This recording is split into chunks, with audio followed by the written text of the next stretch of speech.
Coming out to our training stance, again, because this builds your legs, your glutes, your back, your shoulders, and it helps you to train yourself to keep the square frame. Shoulders over hips, over knees, over ankles.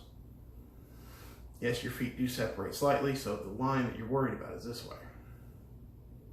You want them in a straight line from the side, so that your stance is centered, square, and stable. We're going to do linear blocks now, so we're going to bring our hands up.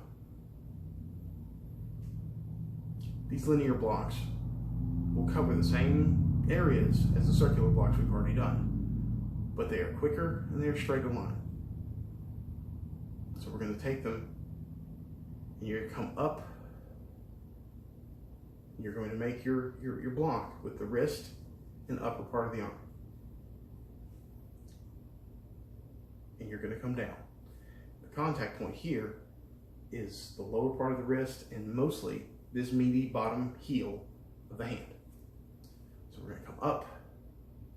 When you come up, make sure that your thumb is touching this first bend of your middle finger. If you are flexible enough, do the ring finger. That helps to tighten the hand so that it can take impact better.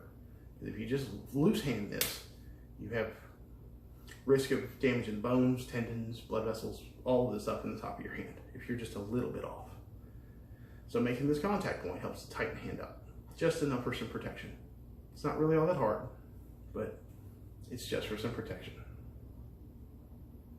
And when you come down, tuck your thumb, bend it if you need to, but tuck it in tight so that it helps to tighten the heel of your palm. Your fingers are still relatively loose because your fingers are not the blocking surface. They're actually splayed out to get them out of the way. These are splayed down to keep them out of the way. So up, down, up, down. Everybody probably recognizes this as painting a fence from an old movie in the 80s.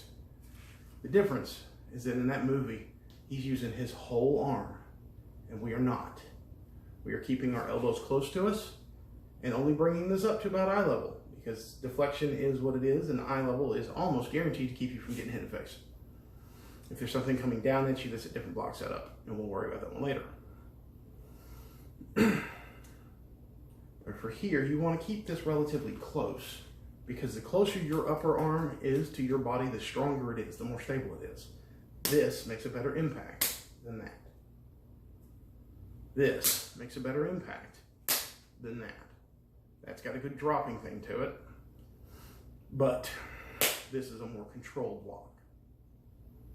So we're going to come up and down. You see that my hand, my offhand, is still prepped for any kind of other thing coming. So up and down. Now we're going to switch hands. Remember, just keep your training stance. And the only way we got to do that is just to put the other one in front. So again, touch your inside of your nut finger, come up, keep your elbow close, down. Aim here, tighten this thumb.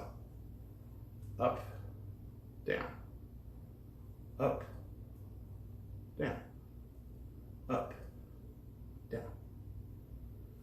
Now, from our hands here, we're going to do the sides. So you're going to take this, you're going to touch this finger again, and you're going to go out. You see that I'm not going out really big? You can look on the video and you see that my wrist is not much further than the outside of my arm. Because once your block is outside of you, whatever you're blocking is further outside of you. You're no longer in danger. This is not needed. This is not needed. This is not needed. Here, here, here. Now this puts a very weird strain on the wrist at first, so it just takes some time to get used to. Make sure this is comfortable before you ever try to block something with this, unless you absolutely have to. And then the discomfort will be what it is. So you're from here, you're going to come out with this part of the wrist as the striking surface. Now you're going to come back in again with the heel of the palm across your center line, because you're deflecting for something aimed at the center. So out, in, out, in, out, in. We're going to do the other hand. So we're going to switch them up.